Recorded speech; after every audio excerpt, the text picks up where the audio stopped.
Kemarin dia kesetrum. Oh, nanti setelah ini kita jumpa bareng-bareng ya. Iya. Baik, sudah siap belajar? Sudah. Sebelum pembelajaran dimulai, kita berdoa terlebih dahulu ya. Untuk ketua kelasnya, Mbak Viva bisa dipimpin. Duduk siap, gerak. Berdoa mulai. Bismillahirrahmanirrahim. Alhamdulillahirabbil alamin. Arrahmanirrahim. Maliki yaumiddin. Iyyaka na'budu wa iyyaka nasta'in. Ihdinas siratal mustaqim. Siratal ladzina an'amta 'alaihim ghairil maghdubi 'alaihim waladdallin. Amin. Berdoa selesai. Baik, terima kasih Mbak Viva. Sebelum dimulai, kita tepuk semangat ya, biar tambah semangat. Iya, Bu. Sudah ada yang bisa tepuk semangat?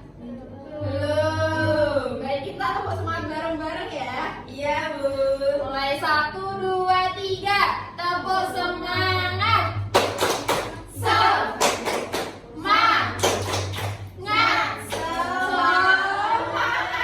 Kita awali sekali lagi ya. Tepuk semangat. Semangat. Nah, baik. Hari ini ada yang tahu kita akan belajar tentang apa? Diagram garis, Bu, karena minggu kemarin sudah disampaikan. Baik, pintar sekali. Nah, hari ini kita akan belajar mengenai diagram garis. Ada yang tahu apa itu diagram garis? Tidak tahu, Bu. Baik. Nah, hari ini kita akan belajar mengenai diagram garis melalui PowerPoint. Disimak dengan baik-baik ya. Nah, diagram garis adalah suatu diagram yang menggunakan garis untuk menunjukkan data yang mengalami perubahan pada rentang waktu tertentu. Nah, di data seperti apa yang bisa ditampilkan dalam bentuk diagram garis? Ada berapa di sini? 4. Apa yang pertama? Diukur dalam rentang waktu tertentu. Nah, contohnya seperti apa?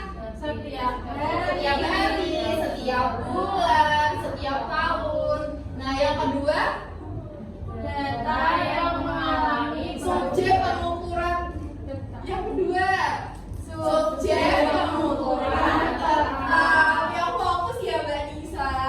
Iya, Bu. Contohnya yaitu suhu kota A, tinggi badan Budi, tingkat penjualan Tokopedia. Nah, yang ketiga baru data yang mengalami perubahan. Contohnya tinggi badan seseorang, tingkat penjualan. Nah, yang keempat yaitu data yang berkelanjutan. Contohnya seperti perubahan suhu setiap hari di kota A pada bulan September 2022. Next. Nah, ada yang bisa membuat diagram garis? Kalau tidak bisa, kita Ibu kasih tahu ya cara atau langkah-langkah dalam membuat diagram garis. Nah, yang pertama kita harus memiliki data. Nah, contohnya seperti yang ada di PowerPoint tersebut, yaitu perpustakaan SD Kemilo Jaya mencatat jumlah pengunjung perpustakaan selama seminggu. Seminggu tanggal 5 sampai 10 September. Nah, datanya itu nanti dibuat seperti itu ya, anak? Iya, Bu. Bu. Nah, yang kedua kita harus menentukan judul, yaitu judul yang contohnya itu yaitu diagram jumlah pengunjung perpustakaan di SD Kemilau Jaya pada tanggal 5 sampai 10 September. Nah, langkah yang ketiga yaitu kita harus membuat garis atau sumbu mendatar untuk rentang waktu. Nah, misalnya kalau di sini itu yang nama hari. Nah, langkah yang ketiga yaitu kita membuat garis atau sumbu mendatar untuk rentang waktu. Contohnya kalau di sini itu nama harinya kita bentuk garis horizontal, sedangkan yang langkah keempat itu membuat garis atau sumbu tegak untuk skala perubahan data. Kalau di sini contohnya itu jumlah pengunjung. Jadi kalau kita membuat nama hari, kita buat garis horizontal, sedangkan kalau jumlah pengunjung kita buat vertikal. Ada yang bisa mencontohkan untuk menggambar diagram garis? Saya bisa, Bu. Oke, nanti Mbak Nisa maju ya untuk mempraktekkan. Kita lanjut dulu ke materi selanjutnya. Nah, langkah yang kelima yaitu buatlah titik-titik yang bersesuaian antara data sumbu mendatar atau sumbu tegak. Nah, langkah yang terakhir atau langkah yang keenam itu hubungkan titik-titik dengan garis gitu. Next, ada yang dapat membaca cara membaca diagram garis? Tidak, Bu. Nah, caranya seperti ini anak-anak. Bu, itu kok kayak yang di rumah sakit itu ya, Bu, yang di ICU. Iya, tapi ini beda ya. Ini diagram garis, Mbak. Nah, baik, Mbak Nisa tadi yang bisa siapa? Yang bisa menggambar diagram garis? Saya. Boleh maju ke depan untuk menggambarkan.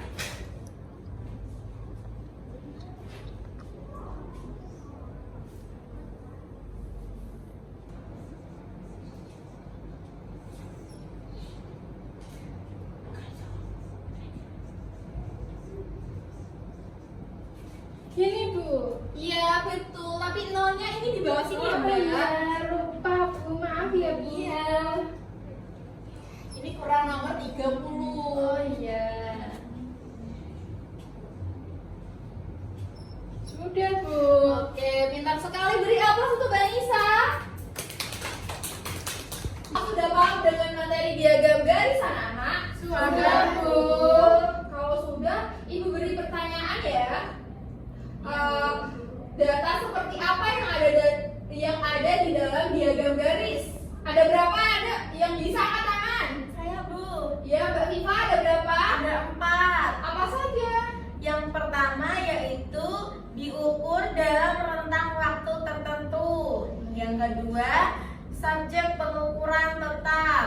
Yang ketiga, data yang mengalami perubahan. Yang keempat, data yang berkelanjutan. Wah, pintar sekali. Beri tepuk tangan buat Mbak Viva. Oke, kalau begitu anak-anak sudah mengerti. Ibu kasih LKPD ya. Kemarin kan Ibu suruh membawa kardus, terus gunting, lem, dan penggaris sudah dibawa anak-anak? Sudah, Bu. Baik, kalau begitu Ibu berbentuk kelompok. Yang di depan ini kelompok 1 dan yang di belakang kelompok 2 ya. Iya, Bu. Iya, Bu. Nih.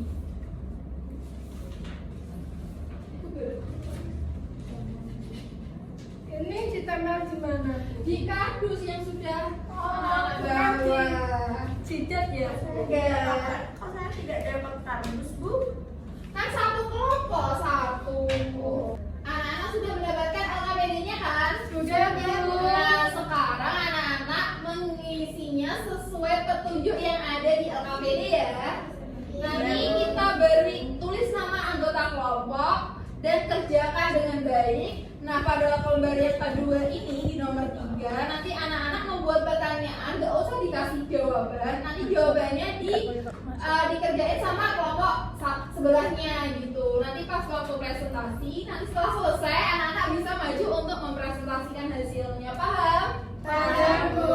Baik, kalau sudah paham, Ibu beri waktu 15 menit cukup? Cukup. Oke, selamat mengerjakan.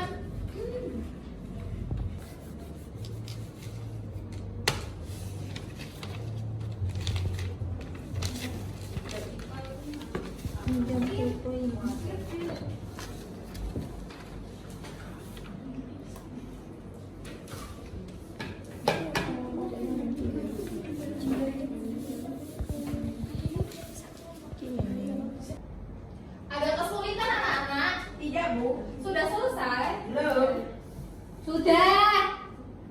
Ya, Sudah. kelompok 1 ya, Mbak Nadia. Bu, guntingnya untuk apa ini? Ini tadi kan untuk menempelkan di kardus. Iya, Sudah, Bu. Nah, gini ya, Mbak, caranya. Iya, Bu. Kita Oh, iya, Bu, saya bisa, Bu. sesuaikan. bisa Bu. Nah, begitu. Ayo tuh dibantu Mbak Nisa. Mbak Nisa tidak mau membantu. Ini kali nggak kerja sama kan dalam satu kelompok. Nggak bisa kok Bu. Loh salah, lah ini titiknya di sini kok kamu kerja. Sudah selesai anak? Sudah, Bu. Bu. Kalau sudah selesai pekerjaan kelompok 1 bisa ditukar ke kelompok 2. Nah sekarang perwakilan dari kelompok bisa maju. Siapa ada yang mau maju? Kalau nggak ada ibu tunjuk ya. Ayo kelompok 2, Mbak Nadia boleh maju ke depan. Maju. Ayo untuk mempresentasikan. Kami dari kelompok 2 akan mempresentasikan hasil diskusi. Jadi ini tempat menggambar diagram. Lalu tuliskan 3 pertanyaan serta jawabannya. Pertanyaan yang pertama, jumlah sampah plastik pada hari pertama berjumlah 20 kilo. Pertanyaan kedua, jumlah sampah plastik pada hari kedua, yakni jawabannya adalah 50 kilo. Soal ketiga, berapa rata-rata jumlah plastik selama 7 hari, yaitu 111,4 kilo. Sekian dan terima kasih. Oke, boleh duduk di tempat lagi Mbak Nadia. Apa jawabannya sama dengan kelompok 1? Sama. Oke, pintar sekali ya. Oke, sekarang dikumpulkan.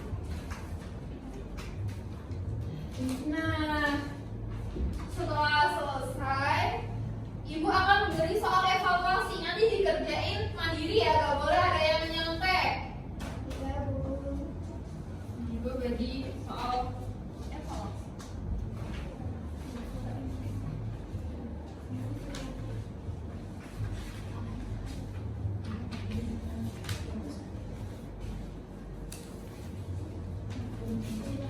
Udah mendapat semua kan? Sudah. Baik, bisa dikerjakan dengan waktu 5 menit. Dari sekarang gak boleh menyontek ya. Iya Bu. Ayo Mbak Nisa gak boleh menyontek. Punya aku tidak Vita kok. Ayo nggak boleh mencontek. Ayo ngerjain sendiri-sendiri. Nanti kalau mencontek ibu hukum loh. Bu, saya sudah. Oke, tunggu. Saya juga sudah Bu. Sudah, Bu. Sudah selesai. Sudah. Oke, bisa dikumpulin ya. Bu Nadia nakal. Nggak boleh nakal. Memang nakal dan Pak Polisi loh. Ayo. Oh, pekerjaan anak-anak sudah bagus semua. Nanti ibu koreksi di rumah ya. Sekarang kita menyimpulkan dari hasil pembelajaran kita hari ini. Ada yang bisa menyimpulkan?